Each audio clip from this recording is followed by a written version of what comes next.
morning students, myself Dr. Annapurna Devi, working as Associate Professor of Physics in SMH Department of Vignan Lab. I am going to deal the subject Engineering Physics. In Engineering Physics, the second unit is Ultrasonics. In second unit, second chapter, we deal ultrasonics. So what are ultrasonics? Those are the sound waves which cannot be heard by the humans. So what are the contents of ultrasonics? In your BTech, you are having the ultrasonics. The topics are introduction to, initially we will discuss the introduction to ultrasonics, and the second one is how to produce the ultrasonic waves. In introduction, we will discuss what are the ultrasonic waves and what are their properties, and all those points we will discuss in the introduction. And the production of ultrasonic waves are very important topics in your exam point of view. Ultrasonics can be produced mainly by these two methods, magnetostriction method and piezoelectric method. And the next topic is detection of ultrasonics. Detection means when the ultrasonic waves are present in any medium, how to detect the presence of the ultrasonics. What are the methods used for their detection? That is discussed in this topic, detection of ultrasonics. And the next topic is acoustic grating. This is also another essay question for you. This is the magnetostriction is the first essay question, and the piezoelectric method is the second essay question. Third one is acoustic grating. Coming to the next topic, this is the application of ultrasonics. What is that? Non-destructive testing. Simply we call it as NDT. Non-destructive testing. That means without destructing the produced object, how to detect the defects present in the inside the body. Okay, those methods are called non-destructive testing. Different methods are there in NDT. First one is pulse echo system, through transition method, and reflection modes. These are the three methods which we use in the NDT. Finally, applications. Applications of ultrasonics in various fields. These are the contents in the ultrasonics chapter. So initially we will discuss the introduction to ultrasonics. What are ultrasonic waves? To know that, first we should know what is the human audible range. What is audible range? Audible range means, see here, human audible range. Human audible range. Audible range means, you know in your lower classes, the frequency of sound between 20 Hz to 20 kHz. The frequency of sound lying between 20 Hz to 20 kHz are called, that range is called the audible range. So those sounds we can hear, hence that is called the human audible range. What is human audible range? Between 20 Hz to 20 kHz. The sounds which are having the frequencies between 20 Hz to 20 kHz are called the audible range frequencies. Okay. Now, what are infrasonic waves? If the frequency of the sound is less than this 20 Hz, less than, that means the smaller frequencies, the sound having the frequency smaller than the audible range, those frequencies are called infrasonic waves. Here if we see in this diagram, audible range is from 20 Hz to 20 kHz. So this range can be heard by the humans. The frequency of sound which is less than the audible range, that is less than 20 kilohertz, is called infrasonic sound waves. Infrasound. Okay. The example that the infrasound can be heard by the elephants. Now coming to the ultrasonic waves. Ultrasonic waves are having the frequency. These are the sound waves having frequency greater than 20 kilohertz. Greater than, that means they are having the frequency greater than the audible range. They are beyond the audible range. If the frequency of the sound waves is beyond the audible range, those sound waves are called ultrasonic waves. Here if we see in the diagram, the sound waves which are having the frequency greater than the, having the frequency greater than the 20 kilohertz, these are those waves are called the ultrasonic waves. So in this chapter we are going to discuss ultrasonic waves. There is audible range, and the sound waves having frequency less than the audible range are called infrasonic waves, and the frequencies having sound waves having frequency greater than audible range are called ultrasonic waves.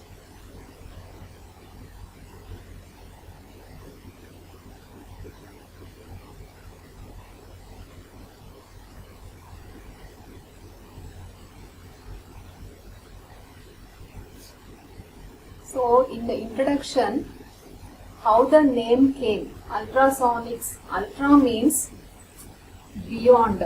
Ultra means beyond. Sonic means sound.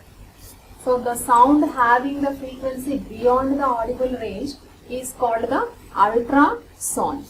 So these are the sound waves having frequency beyond the audible range. So they are called ultrasonics. So what is the definition of ultrasonics? The sound waves. Definition of ultrasonics: the sound waves having frequencies beyond the upper audible limit. What is the upper audible limit? Upper audible limit is 20 kilohertz or 20,000 hertz is the upper audible limit. If the frequency of the sound waves is beyond that upper audible limit, those waves are called ultrasonic waves.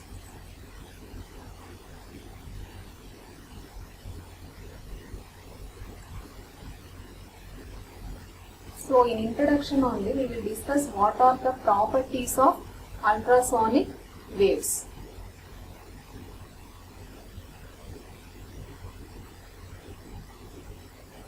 What are the properties of ultrasonic waves? As we discussed what are the properties of light waves and sound waves, like that, what are the properties of ultrasonic waves? If we know the properties exhibited by the ultrasonic waves, we can use them in various applications. So what is the first property? Let us see.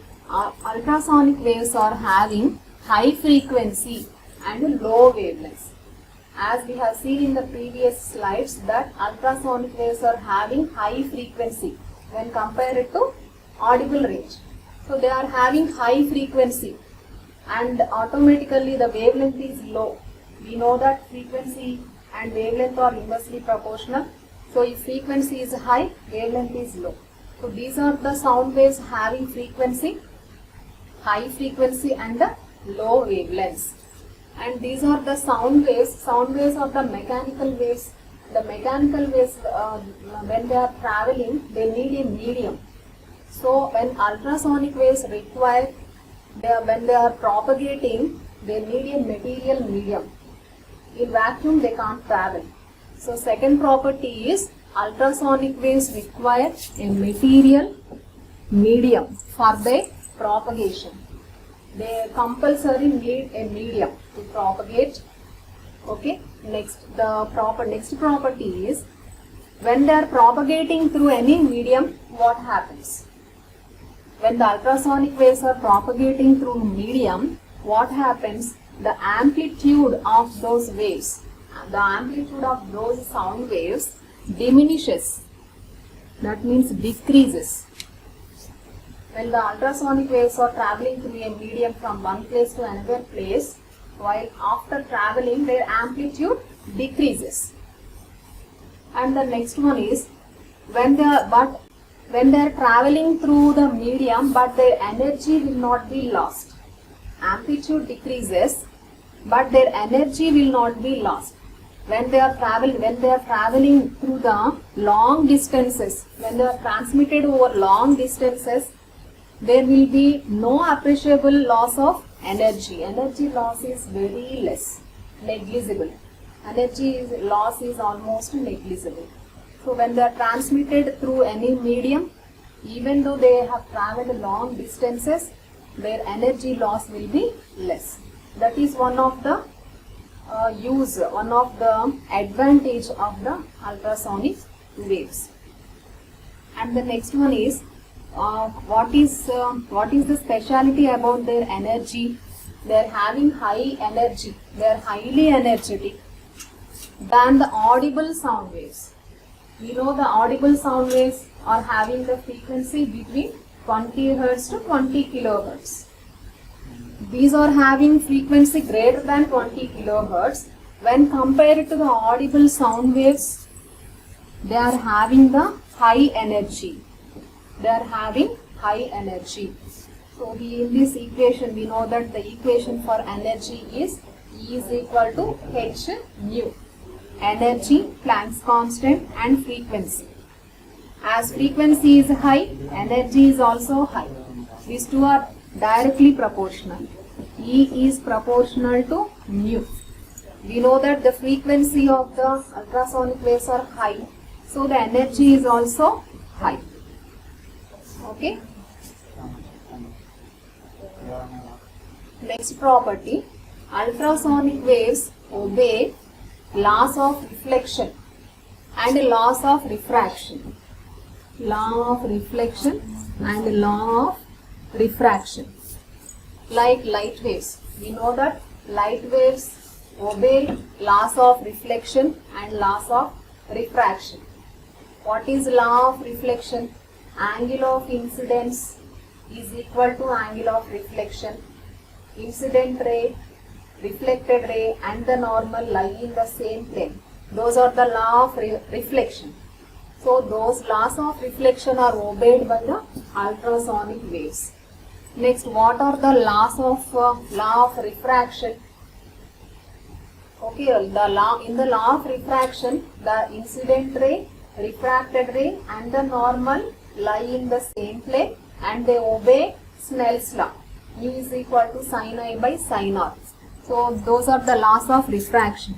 So as they obey, as the light waves obey the laws of reflection and refraction, ultrasonic waves also obey those laws. That is the first property. And next, they also exhibit diffraction. Diffraction means bending of light, bending of the waves. When there is a change, when there is a bending of the light waves, then there is an obstacle placed in their path. That means when ultrasonic waves are traveling in a medium, if any obstacle is there, then the ultrasonic waves bend and they will travel they will bend at the edges of the obstacle and they travel to the other side. That property is called diffraction. So this diffraction is exhibited by the light waves. We know that. That same property is also exhibited by the ultrasonic waves. Next, when the ultrasonic waves are passed through liquids, when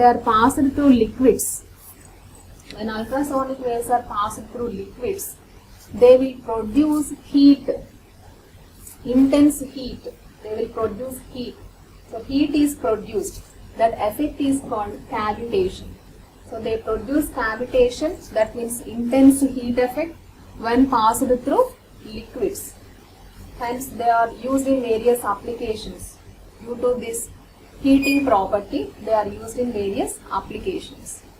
Next property, their velocity of propagation. Velocity of propagation is directly proportional to frequency. We know that the formula V is equal to N into lambda. V is the velocity, V is equal to velocity, and the lambda is the wavelength. V is the velocity and the lambda is the wavelength, N is the frequency. So V is directly proportional to N, that is frequency. Velocity of propagation of ultrasonic waves is directly proportional to frequency. Okay. This phenomenon is called, this property is named as dispersion. Dispersion. Okay. So velocity of the ultrasonic waves while they are propagating in a medium, it is directly proportional to the frequency. That means if the frequency is more, the velocity of the ultrasonic waves is also more. This phenomena is called dispersion. Okay. Next, when they are traveling through the liquid baths, when ultrasonic waves are traveling through the liquid baths, that means the liquid present in a container. Here, see in this diagram, it is the liquid bath. Okay, when the ultrasonic waves are traveling through the liquid baths, what happens? They will form a grating like structure. They will produce grating called, this grating is called acoustic grating. Acoustic grating. Since this grating structure is formed due to the sound waves, that is called acoustic grating. What is grating? Grating means a continuous arrangement of slit and opaque spacings is called a grating in light. Okay. Here also, when the ultrasonic waves are passed through the liquid, this structure is formed. So some liquid is accumulated at one places, the density is more and the gap is there, the density is less in between these places. Okay. So this structure is called acoustic grating. Of course, this topic we will discuss in detail in the next topic. While traveling through the liquid baths due to reflection, when the ultrasonic waves are passed through the liquid baths, due to the reflection, they will produce grating like structure, hence that grating is called acoustic grating. These are the properties of ultrasonic waves.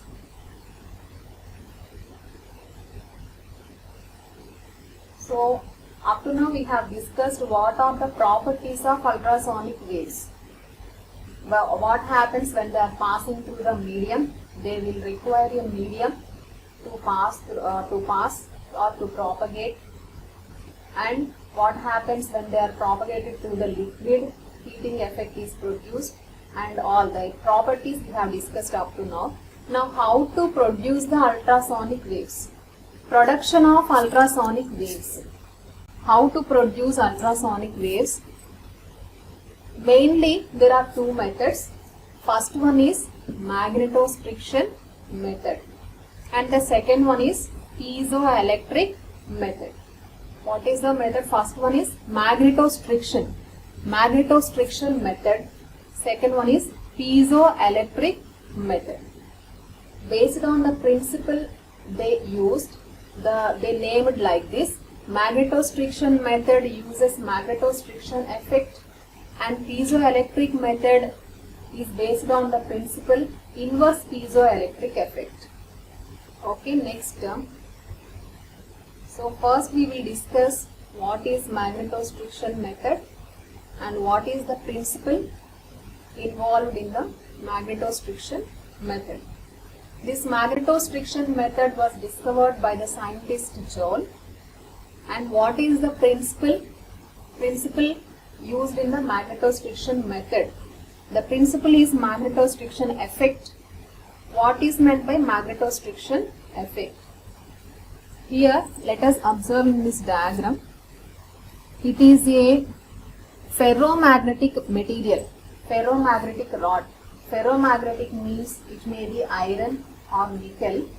like that. If we consider a ferromagnetic material, initially consider this a ferromagnetic material, means inside there are dipoles oriented in various directions. Initially there is no magnetic field. Initially this is a ferromagnetic rod. Initially there is no magnetic field. The dipoles are oriented in random directions. Now the magnetic field is applied parallel to the length of the ferromagnetic rod. Magnetic field is applied parallel to the length of the ferromagnetic rod. That means all the dipoles are aligned in the same direction, aligned in the field direction also. Here the magnetic field is applied in this direction. So all the dipoles are also aligned in the field direction. And due to this magnetic field effect, the rod experiences some change in its length. The rod experiences some change in its length. Initially the length of the rod is up to this mark. After the application of the magnetic field, the length of the rod changes to this place. So this is delta L. The change in length is delta L. So how much change? If L is the length of the ferromagnetic rod, it may be iron or nickel. If L is the initial length of the ferromagnetic rod, and the delta L is the change in length occurred after the application of the magnetic field. So this ratio will give the fractional change occurred in the length of the magnet. So this effect, this change when the magnetic field is applied parallel to the length of a ferromagnetic rod, it suffers a change in its length. It may elongate or it may contract. This change in length occurs. This phenomena is known as magnetostriction effect. So what is the definition? When a magnetic field is applied, when a magnetic field H is applied parallel to the length, it should be applied parallel to the length of a ferromagnetic rod. What are the examples of ferromagnetic materials like iron or nickel? So when a magnetic field is applied parallel to the length of a ferromagnetic rod like iron or nickel, what happens? A small elongation. Elongation means expand. The rod will expand. A small elongation or contraction. Contract. The rod will contract itself. That means its length decreases. In elongation, the length will increase, and in contraction, the length will decrease. Okay. This elongation or contraction occurs in its length. That means overall there will be a change in length.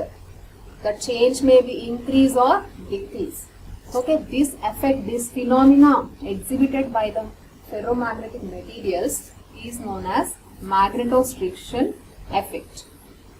So magnetostriction effect.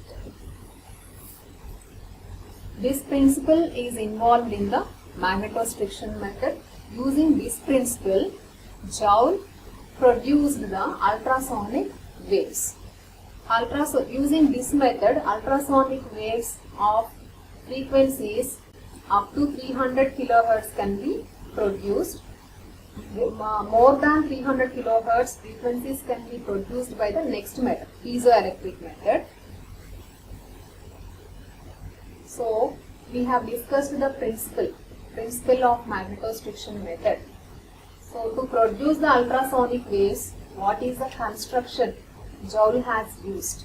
Construction. In the construction, this is the circuit diagram. So what are the components in this circuit diagram? That will be discussed in the construction. Here in this diagram, if we observe, this is an inductor named as L, and this is the capacitor named as C. So this is an LC circuit. LC circuit is called an oscillator circuit.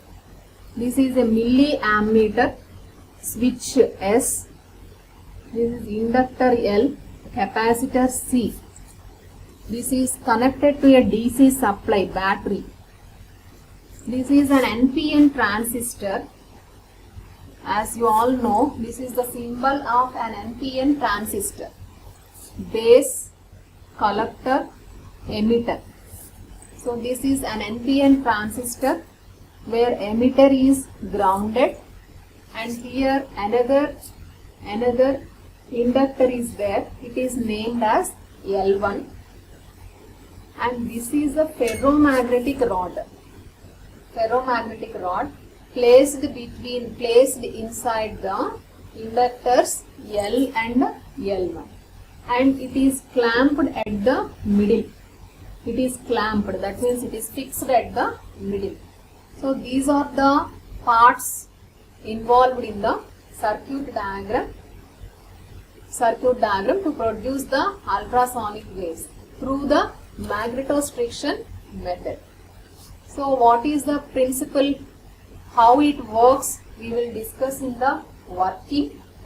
So again, in the construction you have to discuss about the components present in the circuit diagram.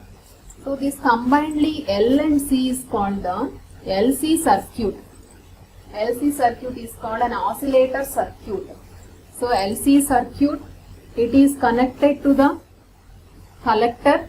LC circuit or oscillator circuit is connected to the collector, and here base emitter junction. Between base one end is connected to L1, and the emitter is connected to other side of the L1. So between base and emitter, L1 is connected, and this oscillator circuit is connected to milliammeter to measure the current, how much current is flowing through the oscillator circuit. And if we close this switch, then the current passes through the LC circuit.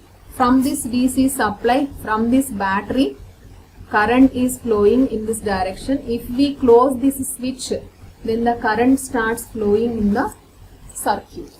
Okay, so this is the construction of the LC circuit. So if we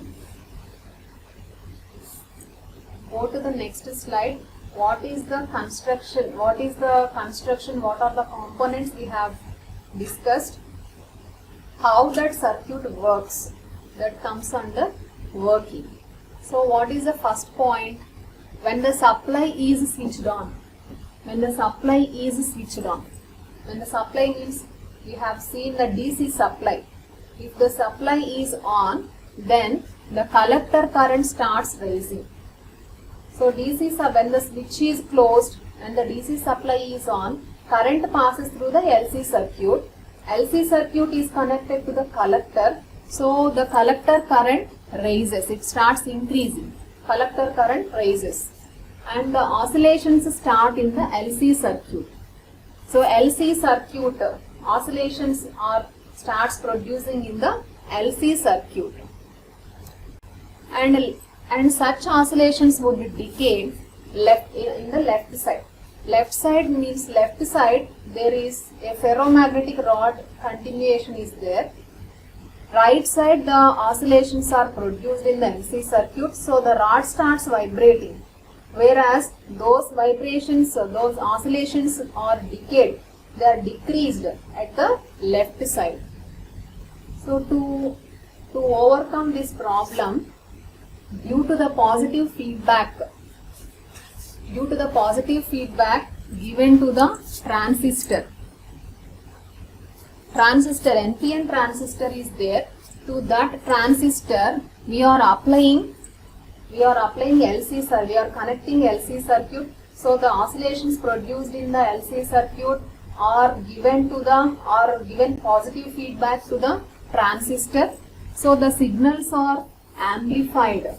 The decaying signals are amplified, and these oscillations are sustained in the LC circuit. Without decaying, the oscillations are sustained due to the amplification. by the transistor, the oscillations are sustained in the LC circuit. So what is the frequency? What is the frequency of oscillations of the LC circuit? Frequency of oscillation of LC circuit. Formula for the frequency is F is equal to 1 by 2 pi square root of L into C. We know that L is the inductance. L is inductance represented in farads or represented in Henry, and C is the capacitance. Capacitance is represented in farads. So F is equal to 1 by 2 pi square root LC, inductance and capacitance. In the circuit, what is the value of the inductance we have used in the LC circuit, and what is the capacitor? It is having how much capacity. So those values, if we substitute in this formula, we can find out the frequency of oscillations produced in the LC circuit. If we want to change the frequency, if we want to increase or decrease, or if we want to adjust the frequency of the LC circuit, we can vary the capacitor value. By varying C, by varying capacity, this frequency can be adjusted. By varying the capacity of the capacitor, frequency can be adjusted. Why this frequency can be adjusted? To be in tune with the natural frequency of the rod. Ferromagnetic rod is having its own frequency of vibration. That frequency is called a natural frequency of the rod. Ferromagnetic rod is having its own frequency of vibration. That is called natural frequency of the rod. If the frequency produced by this LC circuit is equal to the natural frequency of the rod, then resonance will occur. When any two frequencies will match with each other, resonance will occur. Then the rod will vibrate with the maximum amplitude. So at the ends, ultrasonic waves are produced. So see here in this diagram, at the edges the rod will vibrate. That means the rod will elongate and contract. So due to those vibrations, ultrasonic waves are produced at the ends of the rod. When this rod will vibrate with the maximum amplitude, so the frequency produced by this LC circuit, is F is equal to 1 by 2 pi square root LC. The frequency produced by the LC circuit, F is equal to 1 by 2 pi square root LC. If this frequency is equal to natural frequency of the rod, equation is F is equal to N by 2L into square root Y by rho. This is the formula for natural frequency of the rod. Rod is having some natural frequency of vibration, right? That formula is given by F is equal to N by 2L square root Y by rho. Here in this formula, N is equal to 1, 2, 3 and so on. L is the length of the rod. Y is the Young's modulus of the rod. And rho is the density. So if we substitute all these values in this formula, we can calculate the natural frequency of the ferromagnetic rod. So this is the natural frequency of the rod. If this is equal to the frequency produced by the LC circuit, then resonance will occur.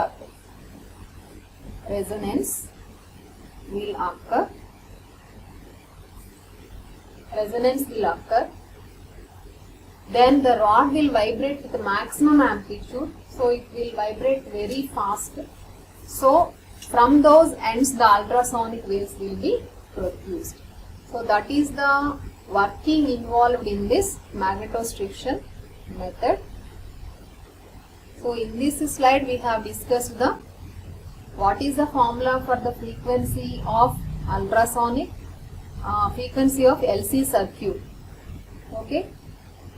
What is the formula for the natural frequency of the rod? F is equal to n by 2n into square root y by rho, where L is the length of the rod, what we have taken in the experiment. What is the length of it? The length of the rod we can measure, and y is the Young's modulus value, and rho is the density, and n is a number 1, 2, 3 and so on. If we substitute all these values in this formula, we can calculate the frequency, natural frequency of vibration of the rod. If this frequency is equal to the frequency of the tank circuit. What is tank circuit? LC circuit can be called tank circuit or the oscillator circuit.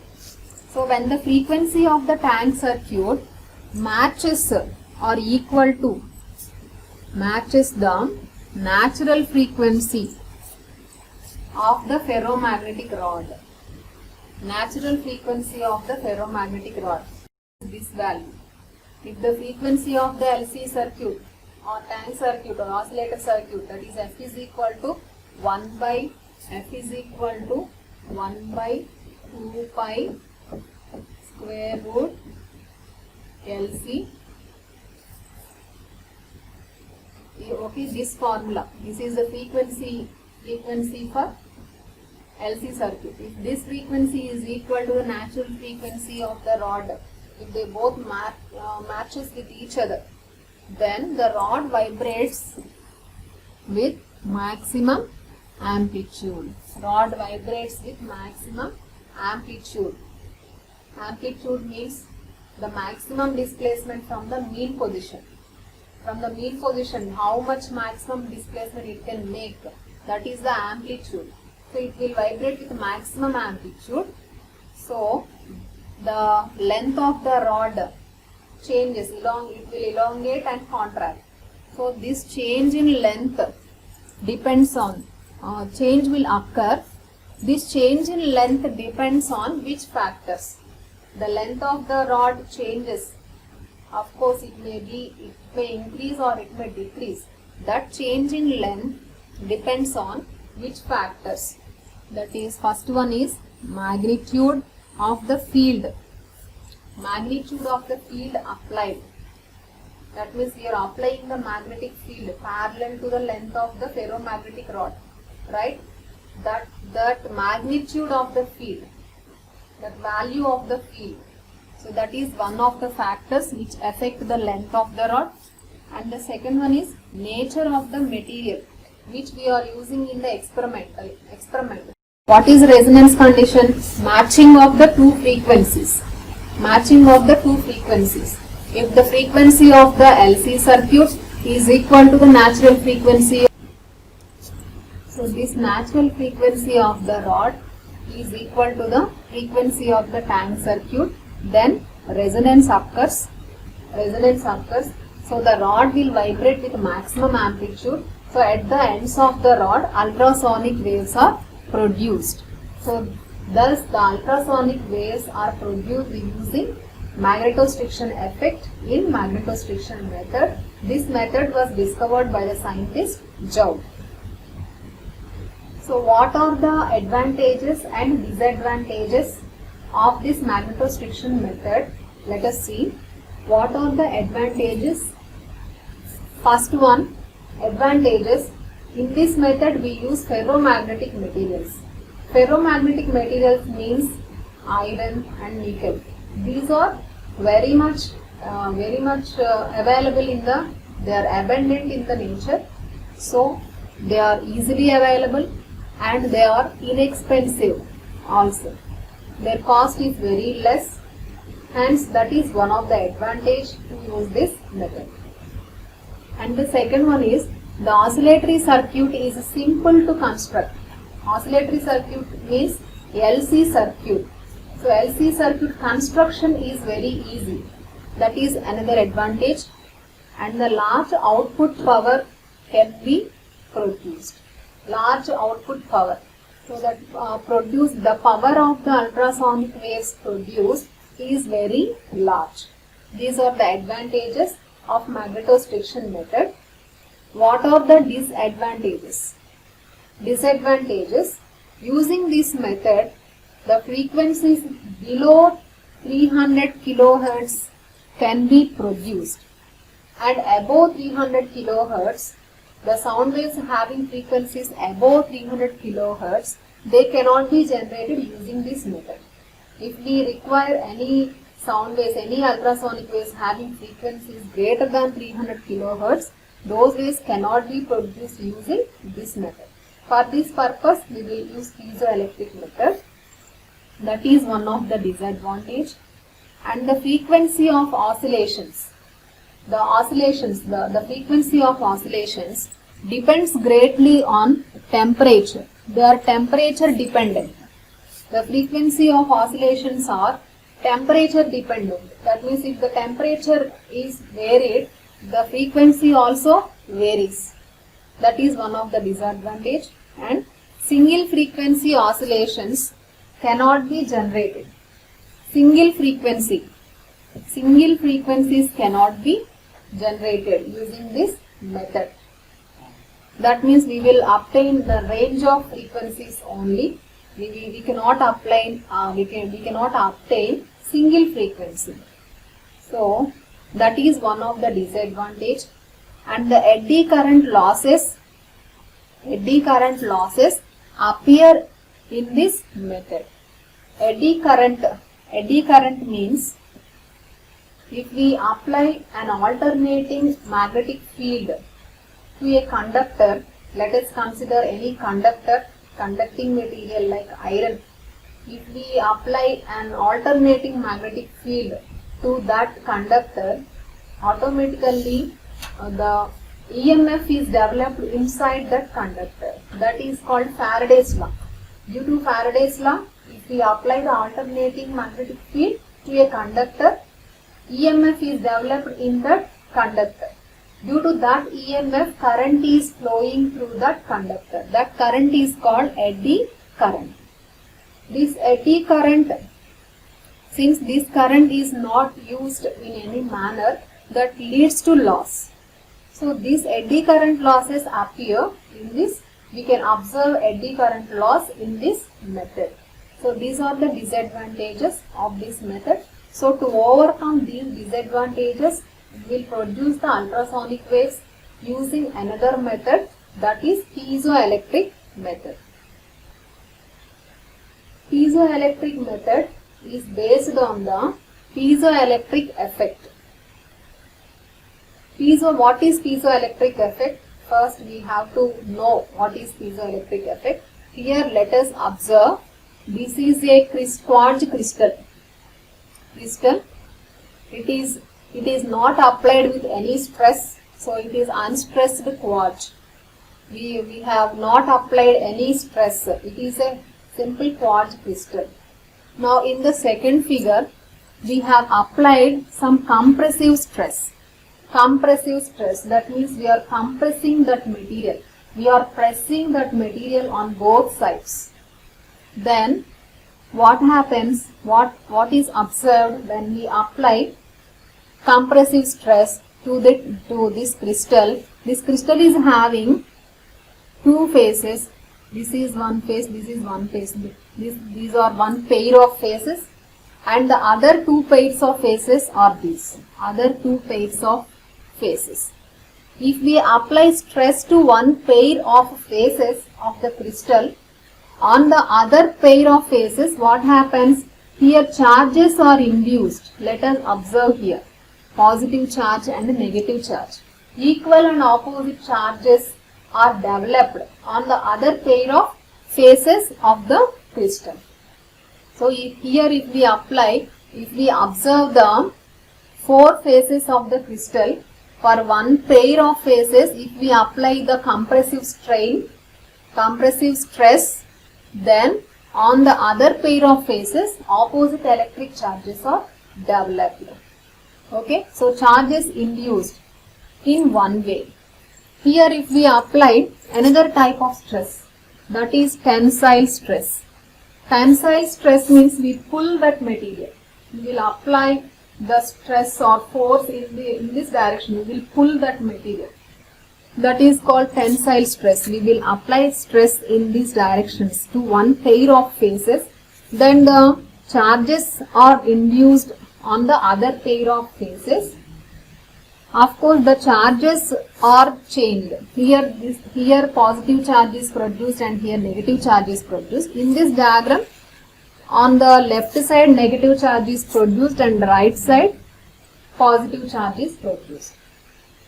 So on the whole, what we can observe, if we apply stress to one pair of faces, its dimension changes. If we apply compressive stress, it will contract, its size will decrease. And if we apply tensile stress, its dimension will increase.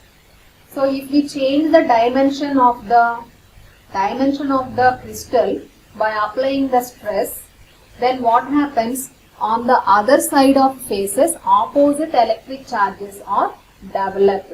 This phenomena is known as piezoelectric effect.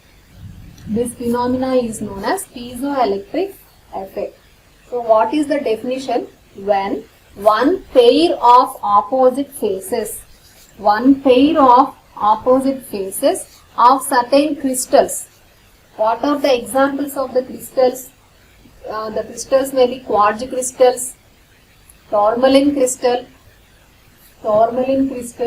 Rochley salt, etc. If we consider the crystals like quartz, tourmaline and Rochley salt, okay. If we consider these crystals and if we apply stress to or pressure to one pair of opposite faces, one pair of faces is subjected to pressure. Pressure means stress. If we apply stress to one pair of faces, on the other pair of opposite faces, what happens? Equal and opposite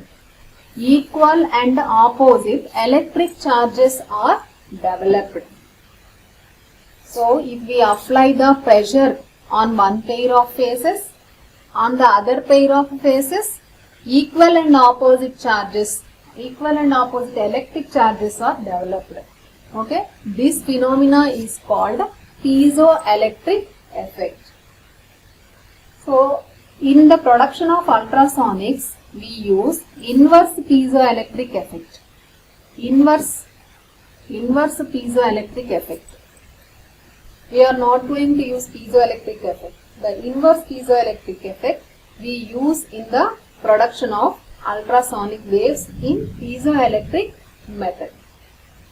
What is piezoelectric effect? If we apply the pressure to one pair of faces of the crystal, equal and opposite charges are developed on the other pair of faces. What is the converse of this statement? If we apply the equal and opposite charges to one pair of faces, on the other pair of faces, the dimensions will be changed. Dimension of the crystal will be changed. That means it can elongate or it can contract. Okay. This principle, this inverse piezoelectric effect is used in the production of ultrasonic waves using piezoelectric method. So in piezoelectric method, what is the principle? Principle of the piezoelectric method. So if an electric field is applied, electric field, that means we are considering a crystal, let us suppose quartz. We are considering a crystal and to that crystal we will apply equal to one pair of faces, we will apply equal and opposite charges. That means we are applying some voltage or we are applying an electric field to one pair of faces of the crystal. We are applying an electric field to one pair of opposite faces of the crystal then what happens on the other pair of phases? Change in the dimensions occur. Change in dimension. The dimension of the crystal changes on the other side, on the other pair of phases. So change in dimension occur in the other pair of opposite faces of the crystal. Okay, this is known as inverse piezoelectric effect. Inverse piezoelectric effect are also called as electrostriction. Electrostriction. Inverse piezoelectric effect is also called as electrostriction.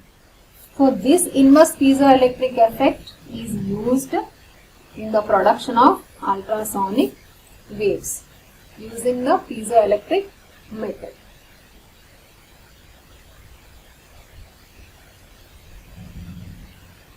What is the construction? Construction of piezoelectric method. When we compare this piezoelectric method with the magnetostriction method, this circuit is the same. This lower circuit part is the same, which consists of inductor L, capacitor C, milliammeter, switch S, DC supply. This is an NPN transistor, base, collector, emitter, and this emitter is grounded. This is another inductor L1. So this is the lower circuit diagram, and this is connected to other circuit which is having the inductor L2. So here we have three inductors, L, L1 and L2. These three inductors are inductively coupled. These three inductors L, L1 and L2 are inductively coupled. This symbol, these two lines represents mutual inductance. So they are coupled with each other. They coupled among themselves.